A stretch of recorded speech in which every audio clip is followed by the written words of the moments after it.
Hello. तो आज की क्लास होगी बीए फर्स्ट सेमेस्टर सोशियोलॉजी यानी कि समाजशास्त्र के चैप्टर नंबर फर्स्ट की।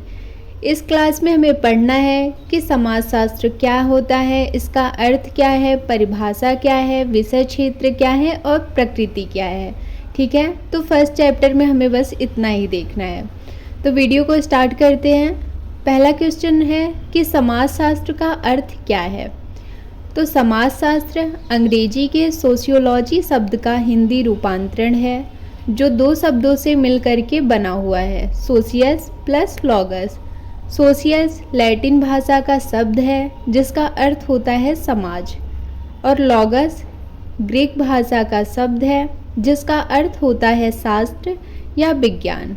इस प्रकार से सोशियोलॉजी का शाब्दिक अर्थ हुआ समाजशास्त्र या समाज का विज्ञान।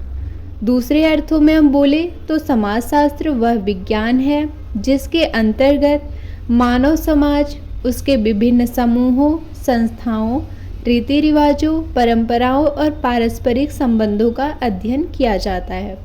यानी कि समाजशास्त्र अंग्रेजी के सोशियोलॉजी शब्द का हिंदी रूपांतरण है जो दो शब्दों से मिलकर के बना हुआ है, सोशियस प्लस लॉगस।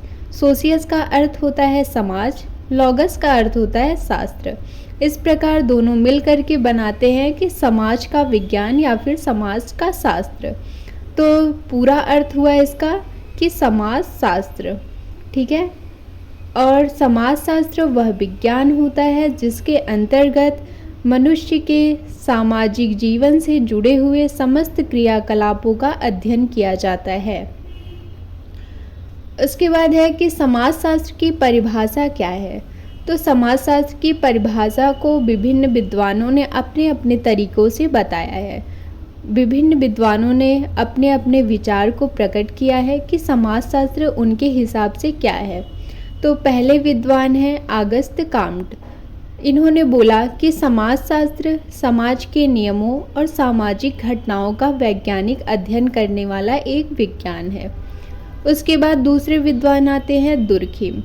इनका मानना था कि समाजशास्त्र वह विज्ञान है जो सामाजिक तथ्यों का अध्ययन करता है। उसके बाद अगले विद्वान हैं मैकाइवर और पेज। इनका मानना था कि समाजशास्त्र सामाजिक संबंधों के रूप और प्रकारों का अध्ययन करता है। लास्ट है गिन्सबर्ग।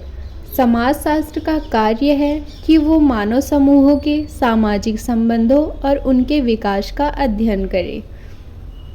तो इस प्रकार से सभी समाजशास्त्रियों ने अपने अपने विचारों को दिया है कि उनके हिसाब से समाजशास्त्र क्या है। ठीक है, ये क्वेश्चन आता है आपके एग्ज़ाम में कि समाजशास्त्र का अर्थ बताइए और उसकी परिभाषा। ये क्वेश्चन लॉन्ग आंसर में भी आते हैं और शॉर्ट आंसर में भी। उसके बाद अगला क्वेश्चन है कि समाजशास्त्र की प्रकृति क्या है। तो देखो, अगर आपको समाजशास्त्र के बारे में जानना है तो सबसे पहले आपको ये पता होना चाहिए कि समाजशास्त्र की प्रकृति कैसी है, यानी कि समाजशास्त्र का नेचर कैसा है। तो समाजशास्त्र का कार्य केवल ये नहीं है कि मानव समाज के बारे में ही जानकारी प्रदान करे, बल्कि ये समाज को एक वैज्ञानिक दृष्टिकोण से समझने का भी प्रयास करता है। इसकी प्रकृति को निम्नलिखित भागों में समझा जा सकता है। जैसे कि पहला पॉइंट है इसका कि वैज्ञानिक। समाजशास्त्र समाज का वैज्ञानिक और व्यवस्थित अध्ययन करता है। ये साक्ष्यों और अनुभवों पर आधारित होता है। उदाहरण के रूप में सामाजिक सर्वेक्षण, सांख्यिकीय अध्ययन। देखो, अगर आपको किसी भी राज्य का विकास करना है, ठीक है, तो आप विकास तभी कर पाओगे जब आपको उस राज्य के बारे में सारी जानकारी मिली रहे कि उस राज्य में कैसी जनसंख्या है, किस तरह के लोग रह रहे हैं, किस जाति धर्म के लोग हैं, और उस राज्य या उस समाज में लोगों का बर्ताव कैसा है, किस प्रकार से रह रहे हैं, वहाँ की नीतियाँ, राजनीतिक व्यवस्था कैसी है। इन सभी को जब आप जानोगे तभी एक राज्य या फिर एक समाज का विकास आप कर पाओगे। और ये सारी चीज़ें कैसे पता होंगी हमें कि उस राज्य में कौन सी कितनी जनसंख्या है, कैसे लोग हैं। तो सर्वेक्षण के माध्यम से हमें ये पता हो सकता है। अब सामाजिक सर्वेक्षण और सांख्यिकीय अध्ययन कौन करता है? समाजशास्त्र। इसीलिए जो है इसे बोला गया है कि समाजशास्त्र समाज का वैज्ञानिक और व्यवस्थित अध्ययन करने वाला एक विज्ञान है। उसके बाद अगला पॉइंट है व्यवस्थित। तो समाजशास्त्र समाज का अध्ययन व्यवस्थित और संगठित तरीके से करता है। सामाजिक घटनाओं और प्रक्रियाओं का नियम और कारण खोजने का भी ये प्रयास करता है। उसके बाद अगला पॉइंट है वास्तविक। समाजशास्त्र केवल विचारों या धारणाओं पर ही निर्भर नहीं होता, बल्कि ये वास्तविक सामाजिक अनुभव और घटनाओं का अध्ययन करता है। उसके बाद है अगला पॉइंट कि सापेक्ष। समाजशास्त्र विभिन्न समाजों और समूहों की तुलना करता है।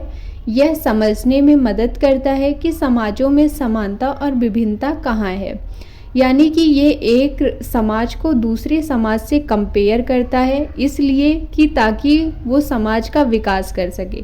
जैसे जो विकसित समाज है या जो विकसित देश है या राज्य है, उन्हें देखता है कि उस देश में या उस राज्य में ऐसी कौन कौन सी चीज़ें हैं जो उस राज्य को आगे बढ़ा रही हैं। फिर वो चीज़ें देख करके अपने राज्य या अपने देश पर लागू करता है कि हाँ, इससे हमारा समाज या हमारा राज्य भी विकास के क्षेत्र पर अग्रसर हो। ठीक है, तो समाजशास्त्र कंपेयर करता है, तुलना करता है एक राज्य से या एक समाज से दूसरे समाज को। उसके बाद लास्ट पॉइंट है कि व्यापक। समाजशास्त्र समाज के सभी पहलुओं का अध्ययन करता है। उदाहरण के तौर पे जैसे परिवार, धर्म, शिक्षा, राजनीति, आर्थिक जीवन और संस्कृति। यानी कि समाजशास्त्र सभी के बारे में अध्ययन करता है कि कैसे परिवार हैं, किस प्रकार से रह रहे हैं और एक समाज में किस धर्म के लोग रह रहे हैं, किस जाति के लोग रह रहे हैं और समाज में शिक्षा का स्तर क्या है, किस प्रकार से शिक्षा दी जा रही है और समाज की राजनीतिक व्यवस्था क्या है, वहाँ की आर्थिक स्थिति कैसे है, वहाँ की संस्कृति कैसे है और लोग कैसे अपना जीवन यापन कर रहे हैं। इन सभी चीज़ों का अध्ययन समाजशास्त्र करता है। ठीक है, तो ये तो थी समाजशास्त्र की प्रकृति। आई होप कि आपको समझ में आया होगा। अगर नहीं समझ में आया, कोई भी डाउट होगा तो कमेंट करके पूछ लेना। उसके बाद अगला क्वेश्चन है कि समाजशास्त्र का विषय क्षेत्र क्या है। तो समाजशास्त्र का विषय क्षेत्र बहुत ही व्यापक है। इसका मुख्य उद्देश्य मानव समाज और उसके सभी पहलुओं का वैज्ञानिक अध्ययन करना है। इसे मुख्य रूप से निम्नलिखित भागों में बांटा जा सकता है। जैसे कि पहला पॉइंट है सामाजिक संस्थाएं। समाजशास्त्र समाज की विभिन्न संस्थाओं का अध्ययन करता है और उनके कार्य व महत्व को समझने की कोशिश करता है। जैसे कि परिवार, धर्म, शिक्षा, राजनीति और अर्थव्यवस्था। तो इन सभी का समाज में क्या कार्य है, क्या महत्व है, इन सभी का अध्ययन समाजशास्त्र करता है। उसके बाद अगला पॉइंट है कि सामाजिक समूह और वर्ग। समाजशास्त्र समाज में विभिन्न समूहों और वर्ग का अध्ययन करता है। जैसे कि एक समाज में कितने जाति के लोग रह रहे हैं, कितने धर्म के लोग रह रहे हैं और कौन कौन से सामाजिक वर्ग हैं, जैसे कि उच्च वर्ग, मध्य वर्ग, निम्न वर्ग, और इन सभी समूहों का, इन सभी वर्गों का क्या कार्य है, ये सब चीज़ों का अध्ययन समाजशास्त्र करता है। उसके बाद अगला पॉइंट है सामाजिक प्रक्रियाएं। समाजशास्त्र यह समझने का प्रयास करता है कि समाज में परिवर्तन किस प्रकार से हो रहा है। जैसे कि समाज में कितना, किसको लेकर के कितना संघर्ष है, प्रतिस्पर्धा किस चीज़ में ज़्यादा है, सहयोग, सामाजिक परिवर्तन किस प्रकार से हो रहे हैं, समाज में कौन से परिवर्तन हो रहे हैं और इसकी वजह क्या है। इन सभी चीज़ों का अध्ययन समाजशास्त्र करता है। उसके बाद चौथा पॉइंट है कि सांस्कृतिक अध्ययन। समाजशास्त्र संस्कृति, रीति रिवाज और मानवीय व्यवहार का विश्लेषण करता है। जैसे कि एक समाज में कौन सी भाषा ज़्यादा बोली जा रही है, किस धर्म के लोग हैं और उस समाज में किस कला को ज़्यादा महत्व दिया जा रहा है, आदर्श और नैतिकता और समाज का खान पान और रहन सहन किस प्रकार से है, किस प्रकार के रीति रिवाज माने जा रहे हैं, वहाँ कैसी संस्कृति है, इन सभी का अध्ययन समाजशास्त्र के अंतर्गत किया जाता है। उसके बाद अगला पॉइंट है सामाजिक समस्याएं। तो समाजशास्त्र समाज की समस्याओं और उनके कारणों का अध्ययन करता है कि समाज में अपराध क्यों बढ़ रहे हैं, गरीबी क्यों बढ़ रही है, बेरोजगारी क्यों बढ़ रही है, बाल श्रम यानी कि जो छोटे बच्चों से मजदूरी कराई जाती है वो क्यों हो रही है और इन सब चीज़ों को ख़त्म कैसे किया जाए। उसके बाद है अगला पॉइंट, लास्ट है ये कि सामाजिक संगठन और संरचना। समाजशास्त्र यह भी अध्ययन करता है कि समाज किस प्रकार से संरचित है और संगठन कैसे कार्य करते हैं। यानी कि समाजशास्त्र ये भी देखता है कि समाज में जो सामाजिक संगठन है और जो सामाजिक पद हैं उनकी क्या भूमिका है, वो अपनी भूमिका को किस प्रकार से निभा रहे हैं और समाज में किस प्रकार से लोगों को नियंत्रित किया गया है, किस प्रकार से नियम और कानून बनाए गए हैं और समाज के लोग उसको कितना मान रहे हैं या नहीं मान रहे हैं, और फिर जो सरकार होती है वो किस ढंग से कार्य कर रही है समाज में। तो इन सब चीज़ों का अध्ययन भी समाजशास्त्र करता है।